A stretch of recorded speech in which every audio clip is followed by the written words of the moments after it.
Good afternoon on what is a mild, bright and sunny day. It is Sunday the 29th of October. I've got a nice hot cup of tea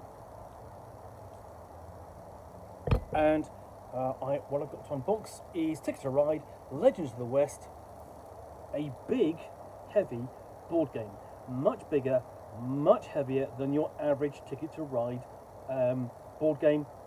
And that's because it is a legacy game. This is a game in which you start small, but as you play, the playing area will change and grow, and elements of gameplay will change and grow depending upon what happens during play. So, Ticket to Ride, Legends of the West. It's the late 19th century and America is booming. New train companies compete to satisfy the needs of a growing population. Merchants, officials, food and goods need to travel from one place to another. An intricate network of train lines has appeared. Thaddeus Reeves was one of the young entrepreneurs dreaming of connecting the entire nation and succeeded beyond his wildest dreams. Reeves Rails quickly established lucrative train routes from the Atlantic to the Mississippi, and the company's future is bright. But greedy rail barons are looking at Thaddeus' growing rail empire and thinking about how they could take it away. As the years have rolled along, Reeves Rails has continued to grow and thrive. Your new train company is ready to take part in this remarkable industry. Possibility and fortune shimmer off the paint of your newly purchased steam engines, and this new express network should make all the difference. Satisfy, you open your newspaper and read the headlines from out west. Ticket to Ride Legacy Legends of the West finally gives you the chance to step into the history of your favourite train game and explore the imagination of Rob Daviau, Matt Leacock and Alan R. Moon. Now that's an incredible collection of designers. Alan R. Moon designed Ticket to Ride originally, and has worked on multiple expansions since. Rob Daviau, I believe, created the first Legacy game, which might have been Legacy Risk, and Matt Leacock, of course, has designed multiple board games, most notably Pandemic, the first real big hit cooperative board game. Okay, you will embark on a journey across 12 games, managing your own North American railway company to wealth and fortune, a campaign full of adventures. Competing your tickets will remain your primary goal, but you will need to develop other skills you hope to overcome the unexpected events and your resourceful rivals. Game after game, route after route, you will continuously fill your vault with earnings. As the story progresses, you will open frontier boxes will unlock new rules, content, and many more surprises. Like previous installments in the series, this game can be learned very quickly, but will provide much more immersive and narrative experience should please every fan of the franchise. At the end of the 12 games, the listless legacy campaign, you will transform your game into a unique copy that you continue to play for a lifetime. So this contains 13 frontier boards, 280 plastic train cards, 1 campaign box, 84 train cards, 33 tickets, 7 events, newspaper cards, 7 postcards, 1 story deck, 5 company boxes, 8 frontier boxes, conductor's toolbox, rules booklet, and much more to discover. And it's designed for 2 to 5 players, 10 plus, 20 to 90 minutes of play. Okay, there we go. That's incredible. Now, your average Ticket to Ride board game will give you a large board game, so like that, okay, with locations which you will be claiming these routes to connect particular destinations shown on the tickets. But this goes beyond that, and so let me just slice this open and find out what we've got inside. You know, it adds elements of gameplay not normally found in a Ticket to Ride board game. So,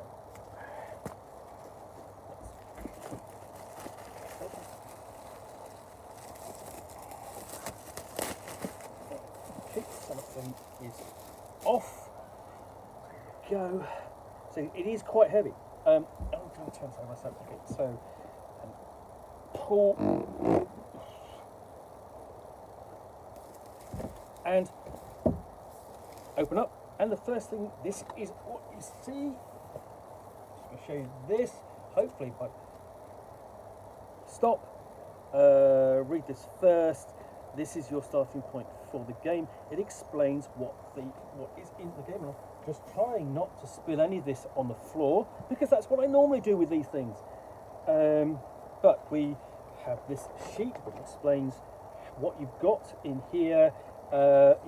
Important. We did the entire rule book before setting up the first game. Even if you're a seasoned Ticket to Ride player, some rules may be changed from other editions. And you can see, and this is the guide to how to set up as well. So you've played Ticket to Ride. It tells you this is going to be a different game. And absolutely, that's fine. I've played a lot of Ticket to Ride. I play a lot of Ticket to Ride on my iPad. And here we've got the rules.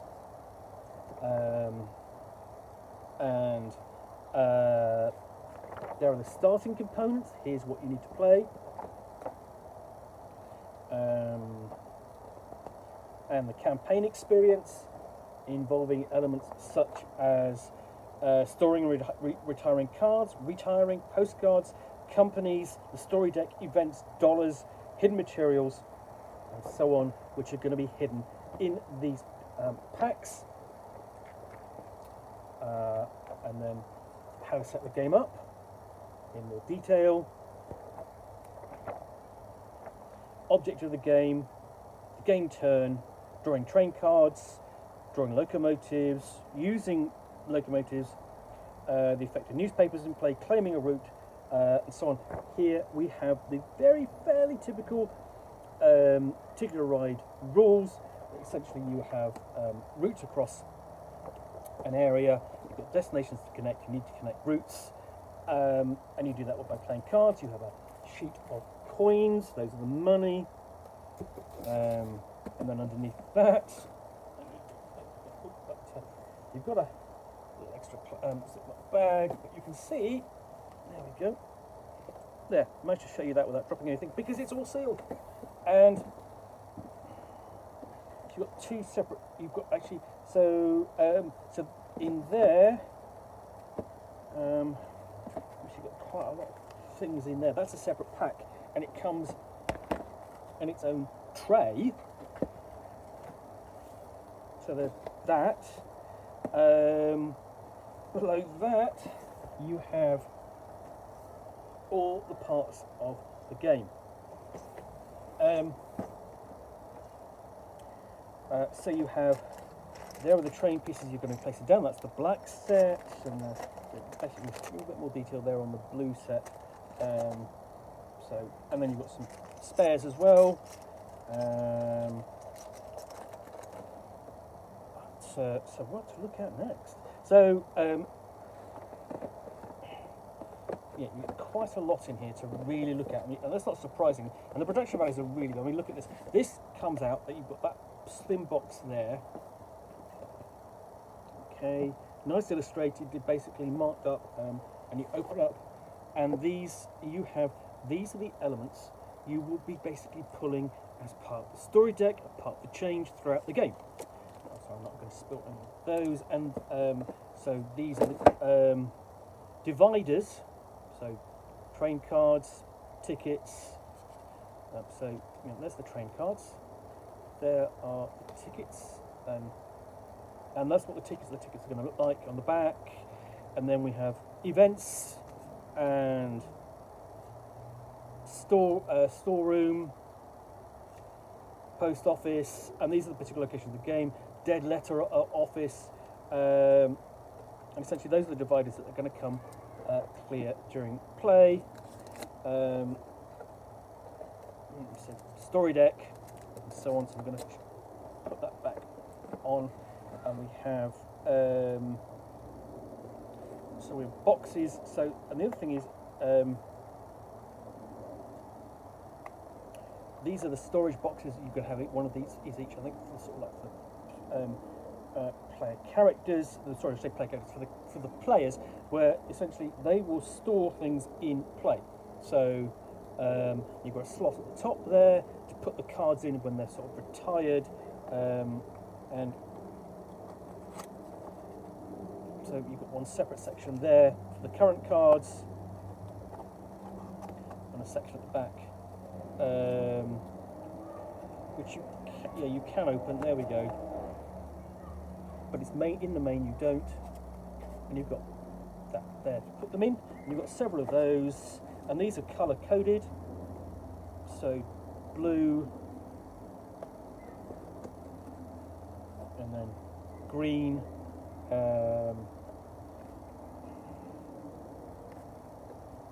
so on, and then yeah, the last two ones you've got so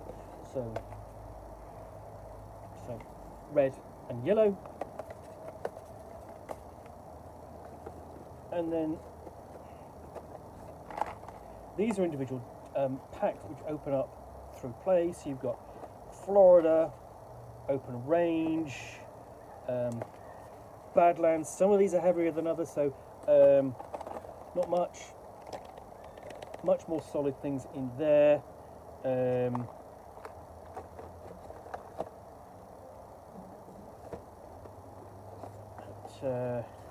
And then we have Haunted Wastes, Great Plains.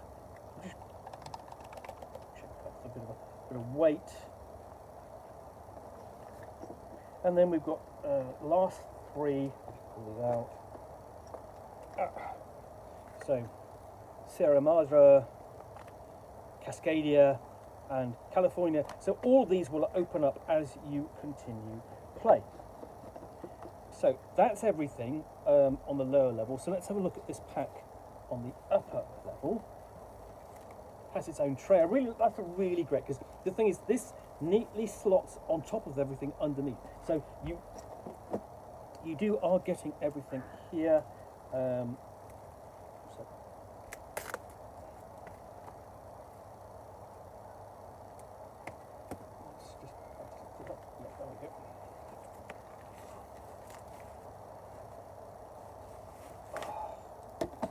So you've got different map pieces, so this sort of like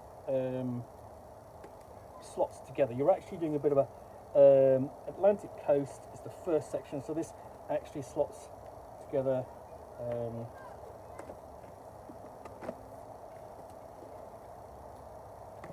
There we go. No? There we go. So that sort of slots together like that. So there's no fold-out board. There's a certain element of construction to the game. So you know, it's as you play. So you've got the different board sections that you'll be creating the first areas from. So you know, there, and then it says, do not look at the frontier boards below until instructed. So, you know, and so I'm not going to look at these, but I'm going to show you the back. And so you've got Florida, Great Plains, and these are open range. And you see these are all these are all tied through to those little boxes as well. So basically boxes of more cards. So I'm not going to show you those. Sierra Madre, and not all of these will open immediately. These will open up as you play through the events.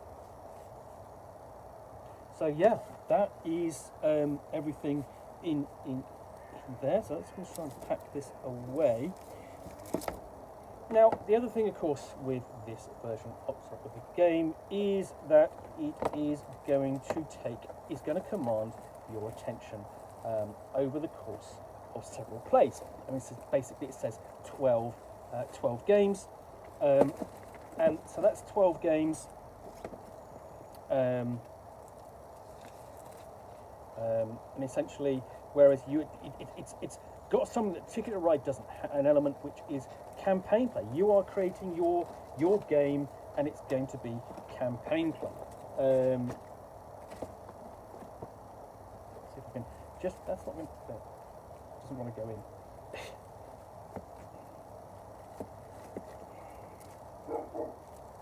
It must go in at some kind of angle, because it came out.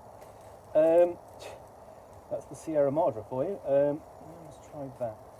No, yes. But these are the initial sections, which basically form the the east coast, the eastern seaboard of the United States, which is where you're starting from. And the other one thing that does model, essentially, is classic development of railways. That's where the US railway system started. It's where it's set out because it's the most populous. It's where you would have the most demand for railways in the populated section, and that makes perfect sense. And you know, the drive would to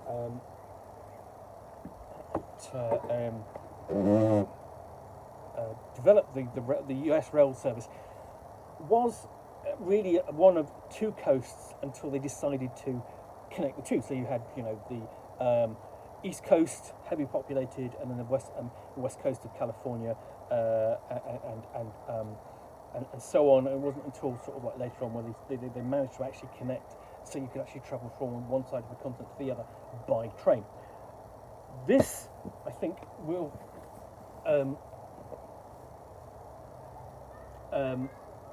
basically give you quite hours of pleasure, I think, just playing through this to create your new game, to create sort of like an entirely different experience playing Ticket to Ride, because Ticket to Ride is a fairly simple game to play at its base, and then you just add expansion maps which add new rules and new ways of playing. So, like for example, the India map will add essentially you basically create circles through play and score points, mandalas. Switzerland is all about taking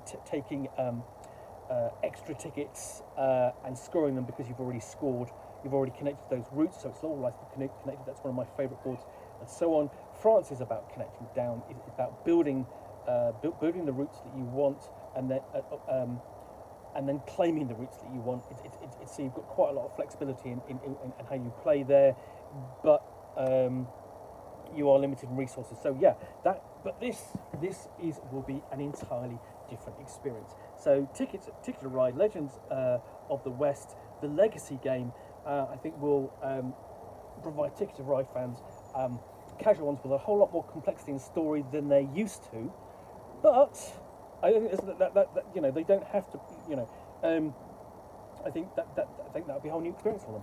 So yeah, Legends of the Red, Ticket to Ride, Legends of the West. Is this going to be the last core set we're going to see for the game? I don't know. There are still plenty of places where you could visit with Ticket to Ride, because there's lots of different train games you can buy. You know, a lot of them revolving around shares and so on, as well as placing tracks and moving to people and goods. This one may well attract those dedicated players to come and try Ticket to Ride, which is always seen as a very much easier and simpler train game. So yeah, Ticket to Ride, Legacies of the West. Hope you've enjoyed this unboxing of the Nook. If you have, then please do click on the like button down below. And of course, if you've got any comments or feedback, I do appreciate you taking the time to post those. And lastly, if you want to be able to see more unboxings of the Nook, where you'll see me out here with a box, in this case a big game, which I'll unbox and chat about to the best extent of my knowledge for roughly 10 minutes or so, all of course accompanied by a nice hot cup of tea. Oh god, I do need this because that's quite a heavy game. Then please do click on the subscribe button down below. Thanks again for watching. Be back again soon with another unboxing of the Nook. Bye for now.